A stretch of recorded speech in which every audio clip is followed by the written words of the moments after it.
Have you ever walked into, say, a bustling crowd and felt this immediate, almost physical wave of overwhelm just wash over you? Far more intensely than maybe the people around you seem to feel?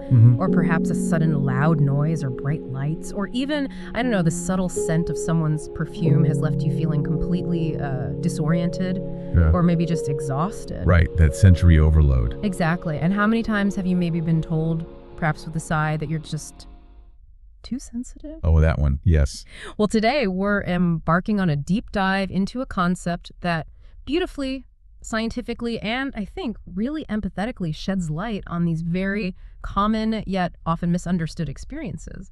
We're talking about the highly sensitive person, or HSP. A really important topic. It really is, and this isn't a flaw, okay? It's not some kind of disorder that needs fixing. It's an innate, deeply ingrained trait that profoundly shapes how certain individuals interact with, perceive, and react to the world around them. For many people, discovering this concept is like finding a missing piece of their personal puzzle. It offers just immense validation and understanding. Absolutely. It can be life-changing just to have a name for it. Our journey today is guided by some truly foundational and, frankly, incredibly insightful sources. We're drawing heavily on the pioneering work of Dr. Elaine Aron.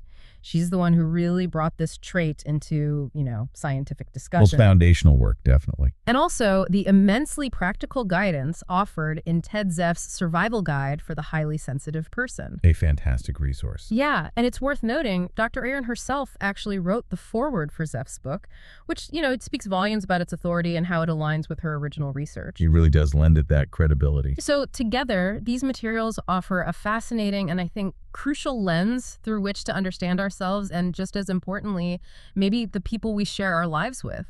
Our mission today is clear. We want to unpack what it truly means to be highly sensitive. We want to move beyond just those surface-level observations and really grasp the underlying mechanisms. Get into the why. Exactly. We'll explore the unique challenges that this trait can bring, especially in a world that isn't always built for it, right? Yeah. But critically, we'll also uncover the surprising, often powerful benefits and strengths that being an HSP can bestow. Yes, the strengths are key. Ultimately, we aim to equip you, the listener, with practical insights and strategies to navigate life. Not just to survive, but to truly thrive with this unique way of being. And what's truly fascinating about this exploration is how it will reveal that these experiences you just described, the intense reactions, that feeling of being overwhelmed, they aren't isolated quirks or personal failings. Right, not something you're doing wrong. Exactly. Instead, they are part of a distinct biologically based trait. The sources we're exploring today provide a really comprehensive framework for understanding this phenomenon. It moves beyond just anecdotes and personal feelings to scientific observation and practical application. That's so important. And it offers a real sense of validation to so many people who have maybe long felt like outsiders or like something was wrong with them. Yeah, that validation piece is huge. Dr. Aron, as the pioneer in this field, she emphasizes a critical point right from the start.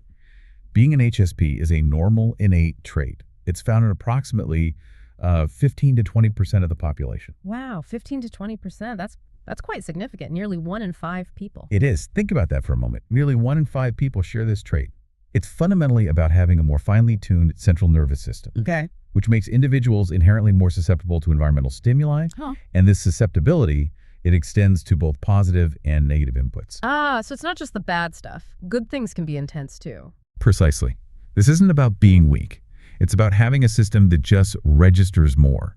A system that simply processes information more deeply and thoroughly. Okay, that makes sense. Deeper processing. So if you recognize yourself in those initial descriptions, if you often find yourself sensitive to common noises that maybe others just tune out, or specific smells that seem overpowering, bright or flickering lights that cause discomfort, or you feel profoundly overwhelmed by bustling crowds and, the relentless pressure of deadlines or busy schedules. Yeah, the time pressure thing. Right. Then you might simply be part of this significant portion of the population. And understanding this, just knowing this, can be a powerful first step towards self-acceptance and maybe a new approach to managing your daily life. That's a really powerful way to frame it, not seeing it as a flaw, but as this distinct biological trait present in, almost a fifth of the population.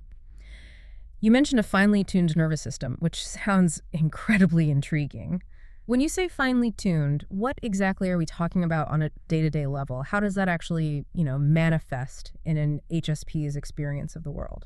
Well, when we talk about a finely tuned nervous system, we're essentially describing a central nervous system that processes sensory information and emotional nuances too much more deeply and thoroughly than the average person. Okay. Think of it like this.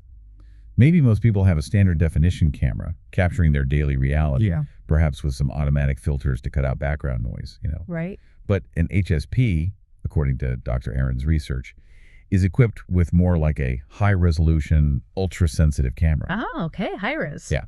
They pick up far more detail, more subtle shifts in light, sound, texture, and importantly, emotion in their environment.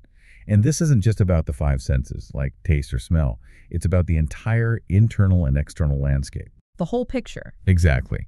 They're constantly registering layers of information that others might simply filter out without even thinking about it, like, the hum of a refrigerator, the texture of a particular fabric, or maybe the underlying mood in a room. Wow. That high-resolution camera analogy really helps to visualize it. So for the listener who might be listening and wondering, does this resonate with me? What are some of those maybe early indicators or just everyday experiences that might signal this kind of heightened sensitivity? Beyond that general feeling of overwhelm, what specific sensitivities might an HSP notice day to day? Precisely. For many people, it starts with recalling those specific sensitivities we touched on earlier. It could be an intense sensitivity to certain noises, maybe the hum of electronics like a refrigerator, or the ticking of a clock that others genuinely don't hear. Or ignore. Ignore, right. Or even just the incessant background chatter in an open plan office. That can be torture. Oh, definitely. Strong smells, whether good or bad, can be overpowering. Think of someone reacting strongly to perfume from across a room, or feeling kind of nauseous walking down the detergent aisle in a grocery store. Been there. Right. Bright or flickering lights like those horrible fluorescent bulbs can cause real physical discomfort or even headaches for some HSPs. Then there's that feeling of being profoundly overwhelmed by crowds, whether it's a shopping mall during the holidays, a concert, or even just a busy restaurant. The sheer volume of input is too much. Yeah, the energy, the noise. Exactly. And that crushing weight of intense time pressure and deadlines can be particularly draining for HSPs because their processing needs more time. Right. These aren't just minor irritations, you see. For an HSP, they can be deeply unsettling experiences that drain energy really quickly and lead to a rapid sense of fatigue or feeling frazzled. Makes sense. So if you notice these kinds of heightened reactions in yourself or perhaps in a loved one, it's often the first step in kind of understanding, okay, maybe this HSP thing applies here. And it's so vital, as you highlighted earlier, to clarify those common misconceptions. Dr. Aron's work is really, really firm on this point. This heightened sensitivity, this finely tuned system is not a disorder or a flaw. Crucial point. Absolutely crucial. This is a profoundly important point for self-acceptance. It's not something to be cured or, something to feel ashamed of. It's an inherent aspect of who you are, a specific biological makeup, much like having, blue eyes or a certain blood type. Exactly. Just part of the diversity of human temperament. And embracing that truth can fundamentally change an HSP's relationship with themselves, right? Moving from that constant self-criticism maybe towards self-compassion. Absolutely. It's liberating. Yeah. Which brings us to a crucial question that often comes up. Why? Why does this deep processing occur on a neurological level? What's actually happening in the brain that creates this heightened experience of the world, making them so open to stimuli that others seem to just filter out so easily? Yeah, what's the science behind it? Well, the research mentioned in our sources indicates a really fascinating aspect of the HSP brain. Their brainwave patterns are more frequently in a theta state. Theta state. Okay, what does that mean for us non-neuroscientists? Right. So for those unfamiliar, the theta state is typically associated with deep relaxation, maybe REM sleep or dreaming, and often with a heightened state of intuition and creativity. It's sometimes described as a bridge between the conscious and the subconscious mind. Interesting. So for HSPs, experiencing this state more frequently means they are, in a sense, more open to intuitive feelings. They have a greater capacity to pick up on subtle vibrations, those nonverbal cues, underlying moods, shifts in atmosphere, the nuanced details that often pass other people by completely. So their brain is just more receptive on that level. Essentially, yes. It means their brain is constantly processing information at a very deep, sometimes subconscious level. It's sifting through layers and layers of stimuli that most people's brains would automatically filter out as, irrelevant noise or background static. And this isn't a choice they're making. No, it's not a choice. It's just how their brain is wired. They're built to process more and more deeply. So it's almost like their brain is always in this state of high alert or maybe high absorption. It's taking in more information even when they're not consciously focusing on it. That sounds incredibly useful for things like intuition, like you said. But how does that increased openness to subtle vibrations reconcile with the rapid overwhelm we talked about earlier? Is it kind of a double-edged sword? Does it provide both deeper insight and quicker overstimulation? Absolutely. That's a perfect way to put it. It's a classic double-edged sword. And the books use a really powerful analogy to illustrate this constant state of vigilance and the overwhelm it can lead to. Okay. Noticing where an exit sign is located can seem irrelevant until there's a fire. Ah, I like that. Isn't that good? It isn't just about physical safety. It perfectly encapsulates the HSP experience. Their nervous system is perpetually on a higher alert setting, you could say. Noticing every potential exit sign, every subtle detail, every potential shift, every nuance in their environment, even if it seems minor or insignificant to others at first glance. So they're seeing potential problems or just details everywhere. Exactly. And this isn't a weakness or a sign of being easily distracted. It's more like a constant state of preparedness, a highly vigilant system. But because it's absorbing so much more data than the average person's system, it can quickly become overloaded. Right, it gets full faster. Precisely. This detailed processing, while it's invaluable for insight and maybe foresight, it's also incredibly energy intensive. It leads to quicker overstimulation and fatigue. Imagine your computer running dozens of background programs constantly. It's going to slow down and drain its battery much faster. Right, it's a great analogy too. Makes perfect sense. And Ted Zeff, who is an HSP himself, he provides a really vivid personal account that brings this concept to life. It illustrates its impact from an early age. He openly shares his own journey, revealing how anxiety and insomnia began to plague him from as early as 5th grade. Wow, that young. That young. And the root cause, he discovered much later, was feeling consistently overwhelmed in noisy classrooms, an environment that, most non-HSPs navigate without that level of profound distress. Yeah, school classrooms can be chaotic. Absolutely. And his personal anecdote powerfully illustrates that the trait's impact isn't something that just emerges in adulthood. It can manifest and shape experiences from a very early age, often long before there's a name or any understanding for it. He vividly recalls the feeling of being just unable to filter out the scraping chairs, the whispering students, the flickering lights, the teacher's voice, everything hitting him simultaneously, demanding his attention. That sounds incredibly stressful for a child. It really does. And his early life experience also highlights another critical point that, unfortunately, many HSPs encounter: the pain of misunderstanding. Yeah. Zeff recounts how, in his youth, when he sought help for these overwhelming feelings, a non-HSP therapist actually blamed him for his difficulties.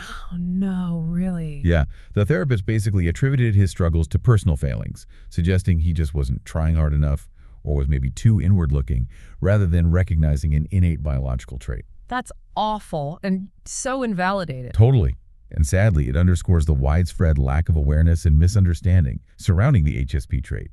Not just in general society, but often even within professions that, should be equipped to help. Right. For an HSP, this lack of validation and the tendency for others to sort of pathologize their sensitivity, it makes the journey toward self-acceptance even more challenging.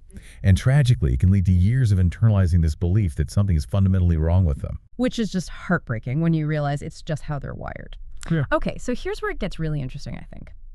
If HSPs are processing the world with such incredible depth and detail, if their internal systems are so finely tuned, it's really no surprise that certain environments and broader societal expectations can present a unique set of challenges. Definitely. It's one thing to understand the blueprint of sensitivity, right?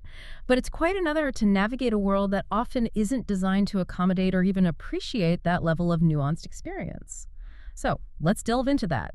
How does a highly sensitive person navigate a world that, well, at times can feel quite abrasive to their delicate tuning? Yeah, that's the million-dollar question for many HFPs. How do you function? A significant part of the challenge, it seems, stems from societal values that often stand in direct opposition to the qualities of sensitivity. I mean, many cultures, particularly maybe Western ones, frequently idealize and reward what's perceived as aggressive behavior, right? Assertiveness, competitiveness. Exactly. We champion assertiveness, competitiveness, a certain robustness, being able to handle external pressures. We often celebrate being tough or thick-skinned. Right, don't let it get to you. Yeah. And in this cultural context, sensitivity can easily be misconstrued and seen as a flaw, maybe a sign of weakness or even just an inconvenience. Yeah, definitely not an asset in that view. And this societal framing is incredibly damaging, isn't it? It can actively reinforce a deeply negative self-image for HSPs, leading them to internalize the belief that there is something inherently wrong or inadequate about them. Oh, absolutely. They might try to suppress their natural reactions, try to toughen up or hide their true feelings, which I imagine only leads to greater internal conflict, anxiety, and stress. It's exhausting trying to be someone you're not. This cultural contrast you mentioned is truly fascinating, and it provides powerful evidence of how society shapes our perception of sensitivity. Our sources highlight a study, this was really eye-opening, that compared highly sensitive children in different parts of the world. The findings were quite striking. Yeah, I remember reading about this. Highly sensitive children in Canada were found to be less liked by their peers. They were often perceived as shy, maybe easily upset or withdrawn, suggesting a societal devaluation of the trait there. Right, not fitting the ideal. But in stark contrast, highly sensitive children in China were more popular. Wow, more popular. Yeah, they were seen as thoughtful, empathetic, cooperative, and good listeners qualities, highly valued in that more collectivist culture. That's a huge difference. What does this dramatic difference suggest about the cultural construction of sensitivity? It tells us that what's considered an asset or a liability isn't universal at all, right? It's deeply embedded in cultural norms and values. Absolutely. Context is everything. In some societies, the very qualities that define an HSP, like that thoughtfulness, the empathy, the gentle, observant nature, are actively prized. They're seen as virtues that contribute to community harmony, maybe academic success, or deep interpersonal bonds.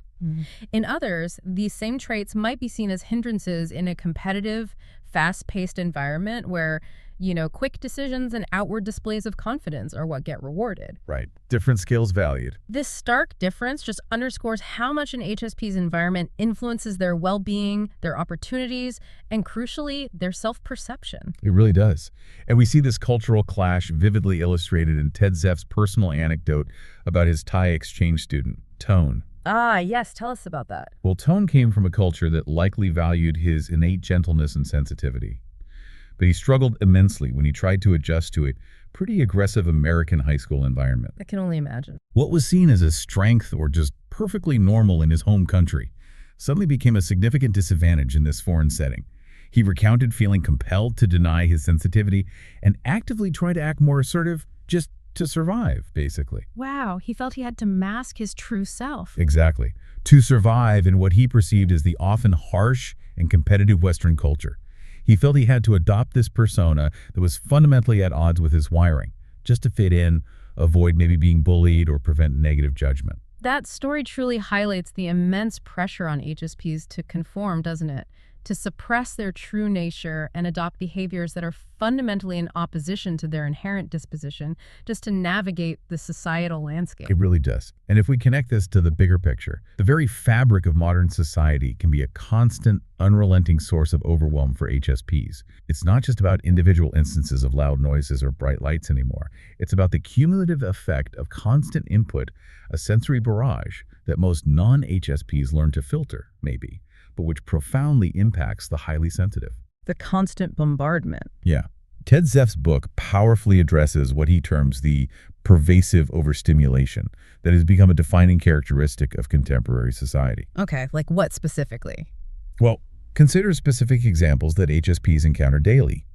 The incessant cacophony of cell phones, constantly buzzing, ringing, playing media, demanding attention in public spaces, creating this perpetual low hum of disruption. Ugh, yes, everywhere. Then there's the proliferation of violence in media, from graphic news cycles to intense, high-octane entertainment. This can be deeply unsettling due to an HSP's heightened empathy and their inability to easily distance themselves from depicted suffering. Yeah, they feel it more deeply. Right. And think about the experience of walking into overcrowded stimulation depots or noise RS stores, as Zeff calls them. Ha! Good names. They're effectively sensory gauntlets, right? Designed to bombard consumers with aggressive lighting, loud music, overwhelming displays of products, a multitude of choices, all clamoring for attention. Totally overwhelming. All these elements contribute to a constant state of sensory overload for an HSP. It makes everyday life, from just grocery shopping to commuting, a relentless gauntlet of input. This can lead to chronic fatigue, anxiety, and a feeling of being perpetually on edge, making simple tasks feel like Herculean efforts. It sounds utterly exhausting, and it really underscores why that finely tuned nervous system is both a gift and, well, in our current world, often a burden. But this isn't solely a modern phenomenon, is it? You mentioned Zeff's own experience as a fifth grader. This challenge of managing sensory input seems to have a longer history. That's a crucial observation, yeah. While modern life certainly amplifies the problem with its, increased connectivity and sensory bombardment, the core challenge of managing sensory input has long existed. Right. We can trace this back to Zeff's own experience, where he vividly describes struggling with anxiety and insomnia in noisy classrooms as early as fifth grade. Even in a less technologically saturated era, the inherent processing style of an HSP meant that environments considered normal by others could still be profoundly overwhelming. So it's not just smartphones and the internet causing it. Exactly. It serves as a potent reminder that the difficulties HSPs face are not entirely new. Rather, they are deeply rooted in their innate processing style, which has always struggled with environments that demand constant attention or provide overwhelming stimuli. It's about how their system is built to absorb everything. Okay. Given this pervasive overstimulation, whether it's historical or contemporary, the book emphasizes a really crucial point. HSPs need to learn how to ignore or protect themselves from unwanted stimuli. Not just a nice to have, but a need. It's an essential survival skill for navigating a high-stimulus world. It means developing conscious strategies to create boundaries, to actively seek out quiet spaces for restoration, or to intentionally reduce sensory input when it becomes too much. Makes sense. Without these protective mechanisms, the constant barrage can lead to burnout, heightened stress responses, impaired decision-making, and just an inability to function effectively.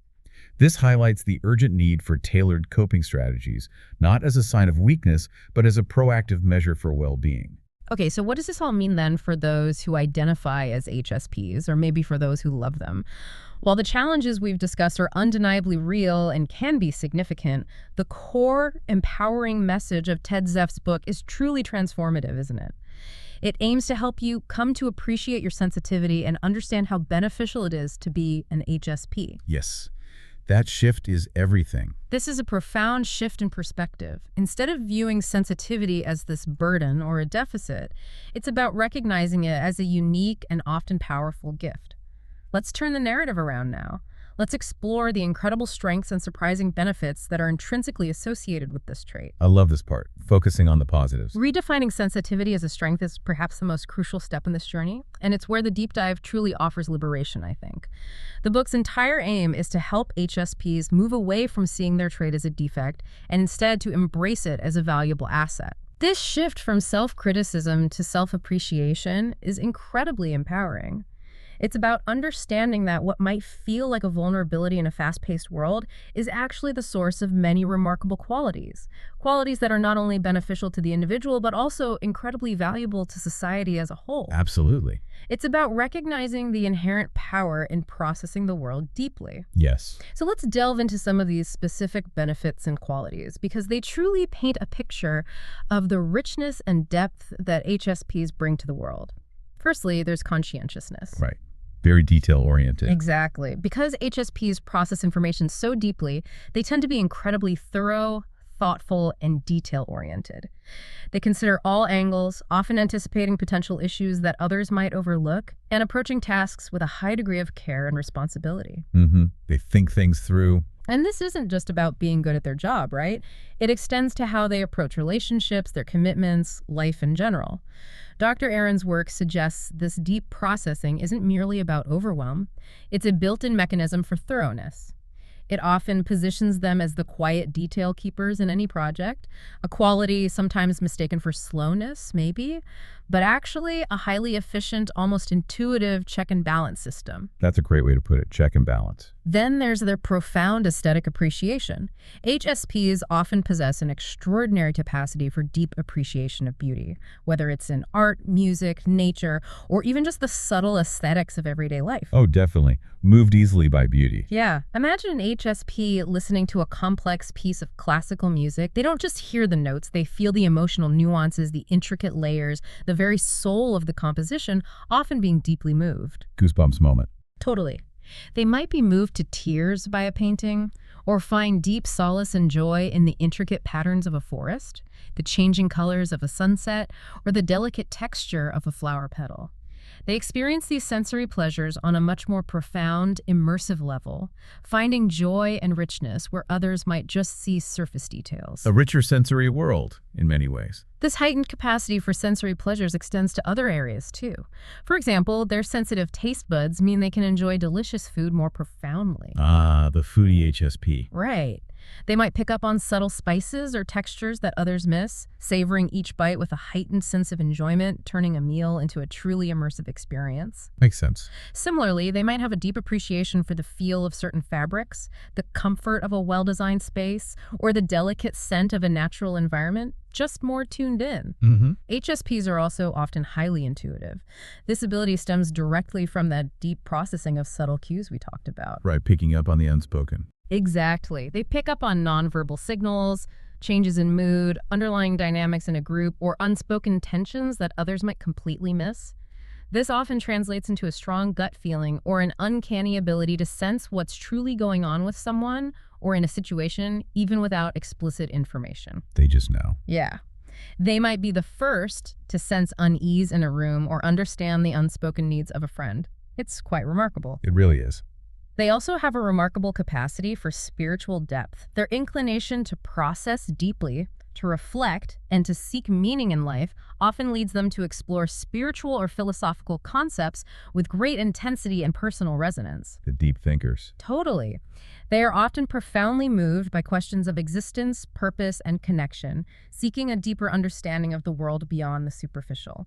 This can manifest as a rich inner life and a strong sense of connection to something larger than themselves. A real capacity for meaning making. And remember that exit sign analogy we discussed earlier? It comes back here as a powerful benefit.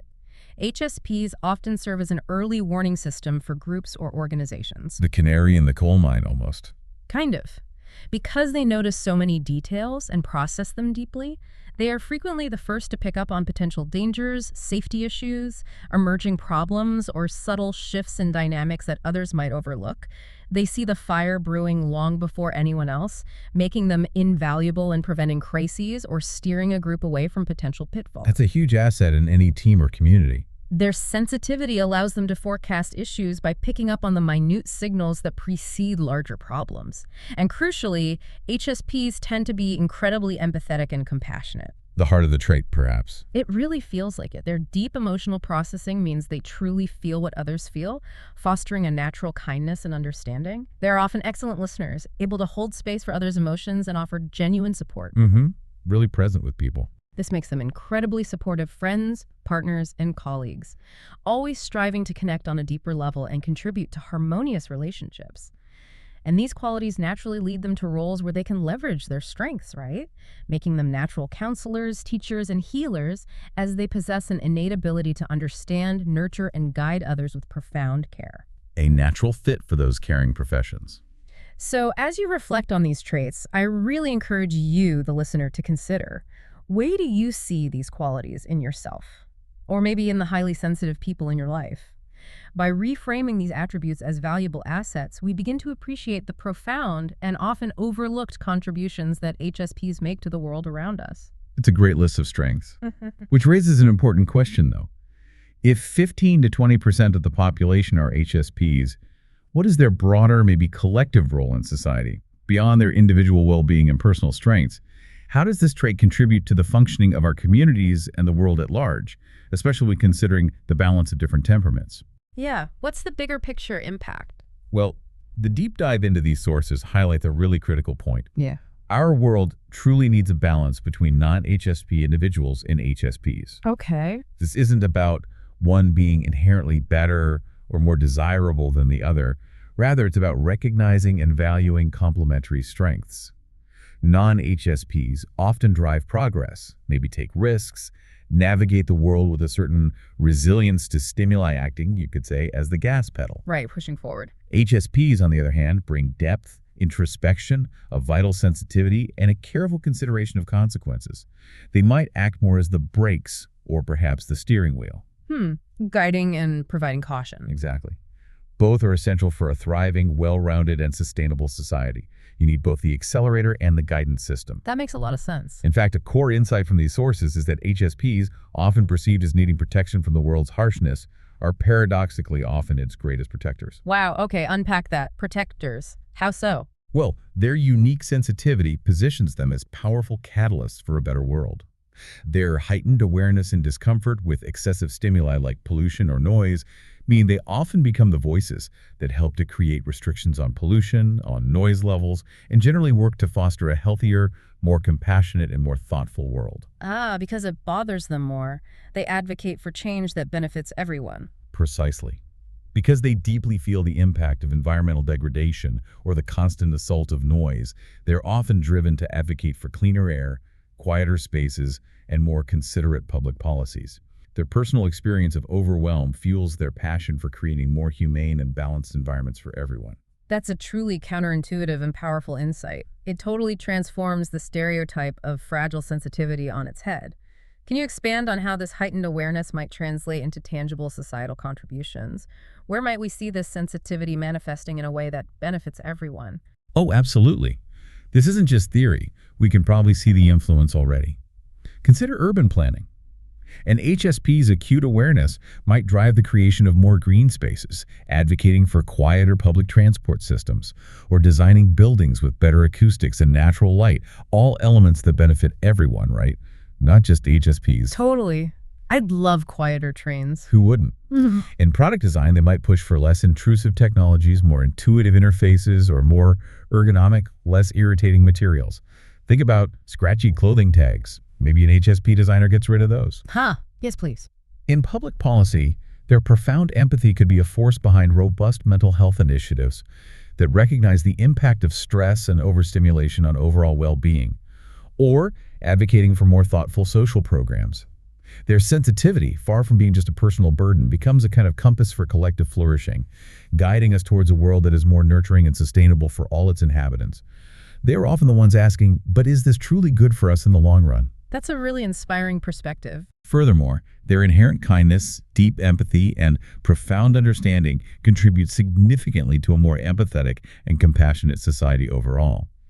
They remind us of the importance of connection, of truly listening to one another, and of considering the subtle impacts of our actions. In a world that can sometimes feel increasingly disconnected, transactional, and just, fast-paced, the presence of HSPs helps to anchor us in humanity, fostering a collective consciousness that values thoughtfulness, care, and a deeper understanding of human experience. They are, in a way, the emotional barometers and the moral compasses that help keep society balanced. Wow. Okay, so understanding the trait itself is one thing, and recognizing its inherent strengths is definitely another. But how do we apply this knowledge in our daily lives? That's where Ted Zeff's survival guide truly shines, doesn't it? It really does. It's incredibly practical. It doesn't just offer insight, it provides hundreds of coping techniques to survive and thrive in a non-HSP world. This is about empowering you, the listener, to take control, to develop strategies, and to consciously shape your environment and your reactions to it. It's about moving from that passive state of overwhelm maybe to active management, turning insight into actionable change. Which is so needed. A great starting point and something very practical from the book is the self-test. Are you highly sensitive? It's right there on page 4, and it's taken directly from Dr. Elaine Aron's original work. The classic test. Yeah, this isn't some complex psychological assessment, okay? It's a straightforward tool for initial self-reflection. It's presented as a series of true-false questions covering various aspects of sensitivity, from reactions to stimuli to emotional depth, even how early life experiences might have been impacted. Pretty comprehensive for a short test. It is, and the guideline provided is that if you answer true to 12 or more of these questions, you are likely an HSP. It's designed to be quick, accessible, and often provides that initial aha moment of recognition. That moment of, oh, that's me. Exactly. But it's important to include a crucial disclaimer here, as the book itself stresses. No psychological test is so accurate that you should base your entire life on it. Good point. Very important. This test is a valuable starting point, right? A guide for self-reflection and initial identification, rather than a definitive diagnosis. It's meant to spark recognition, validate feelings, and encourage further exploration. It offers that initial aha moment that can be incredibly validating and a launch pad for understanding yourself better. A doorway into understanding. Well, yeah. Beyond identification, the survival guide offers a wealth of practical daily strategies for managing the trait. These techniques are designed to help HSPs navigate the world with greater ease and hopefully less overwhelm. For example, it delves deeply into mindfulness and routine. Key areas for HSPs. Definitely. This includes specific meditative exercises like focused breathing or body scans, which can be incredibly grounding for an overstimulated nervous system, helping to calm that internal chatter. Bringing you back to the present moment. Right. Zeff also champions developing consistent morning and evening routines. Now, these aren't about rigid schedules necessarily, but about creating pockets of calm and predictability in your day. Buffer zones. Exactly, buffer zones. A morning routine might involve quiet reflection, maybe a cup of tea in a peaceful spot, or gentle stretching, just setting a calm tone before the day's stimuli really hit. Easing into the day. And an evening routine could involve dimming lights, listening to soft music, maybe reading signaling to the nervous system that it's time to wind down. These routines create vital buffer zones against an otherwise unpredictable world, allowing HSPs to start and end their days with a sense of control and peace. So important for managing energy levels. Then there's crucial advice on sensory management, moving beyond just avoiding stimuli to actively calming the senses. Proactive strategies. Oh, yeah. This involves conscious efforts to calm the senses and proactively create sensory havens. Brief but effective examples detailed in the book might include experimenting with types of lighting suggesting warm LED bulbs over harsh fluorescence, for instance, or using smart home devices to dim lights gradually. Little tweaks that make a big difference. Totally. It talks about strategically arranging your home or workspace to create sensory havens, small, quiet zones where you can retreat when needed. The guide details the different benefits of various noise-canceling headphones for specific overstimulating environments, like open-plan offices or public transport. Essential gear for many HSPs. Right. Offering them not just as temporary fixes, but as consistent, actionable barriers against overload. The guide also tackles time management, specifically coping with time pressure, which, as we've discussed, can be particularly stressful for HSPs due to their deep processing. That feeling of being rushed is awful for them. Right. So this might involve strategies like building in extra buffer time for tasks and appointments, learning to say no to overwhelming commitments without feeling guilty. Learning to say no is huge. Huge. Or breaking down large projects into smaller, more manageable steps to reduce that feeling of urgency and overwhelm that can quickly incapacitate an HSP. Making things feel less daunting. The book also takes a really holistic approach to well-being, recognizing that sensitivity impacts pretty much every aspect of life. It offers insights into body and health, emphasizing the importance of maintaining a healthy body through diet and exercise. But importantly, for HSPs, this often means gentle, restorative practices rather than highly competitive or intense workouts. Right, because their bodies are more attuned to subtle physical stressors and can be easily overstimulated by high-intensity activities. Gentle movement is key. Exactly. It provides advice on fostering harmonious relationships, helping HSPs understand how their deep empathy and processing style impact connection, communication, and crucially, the need for clear boundaries with others. Boundaries are so important. Absolutely. It addresses how to communicate your need for downtime after social events, maybe explaining your sensitivity without sounding defensive, and how to kindly decline an overwhelming invitation without guilt. Ultimately, strengthening bonds through honest self-advocacy rather than, resentment building up. Healthy communication. And critically, it guides on creating a peaceful work environment, suggesting ways to advocate for their needs, such as requesting a quieter workspace if possible, flexible hours, or having more control over their schedule to manage energy levels effectively and avoid burnout. Advocating for yourself in the workplace, that's vital. And one of the most powerful steps in this journey towards thriving as an HSP is not just about those internal coping mechanisms, but also about how to confidently engage with others. particularly those who may not understand the trait. Right, dealing with the outside world. Exactly. Yeah. This is where education and self-advocacy become incredibly important, empowering HSPs to navigate social interactions with greater confidence and, hopefully, less emotional toll. Okay, so how does the book help with that? Well, to that end, the book offers a wonderfully practical tip. Be prepared with an empowering rebuttal when someone casually dismisses your feelings by telling you you're too sensitive. The comeback. Sort of. But it's not about confrontation or getting defensive. It's about informed, gentle communication. The suggested response is straightforward and factual. You can calmly inform them that HSPs have a finely tuned central nervous system. It affects about 20% of the population, and that this means they process sensory stimuli and emotional nuances more deeply than others. Just stating the fact. Just stating the facts. How does this simple, factual response work so effectively? Well, it disarms the criticism by moving beyond subjective opinion, you're too sensitive, to objective fact. Right, it's not just your opinion of yourself. Exactly. It educates the other person in a non-aggressive way, giving them a concrete, scientific reason for your reactions that isn't about being weak or slawed. It shifts the conversation from judgment to understanding.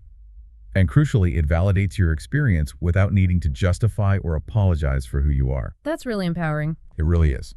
This small act of self-advocacy can make a huge difference in how an HSP is perceived by others, and perhaps even more importantly, how they perceive themselves.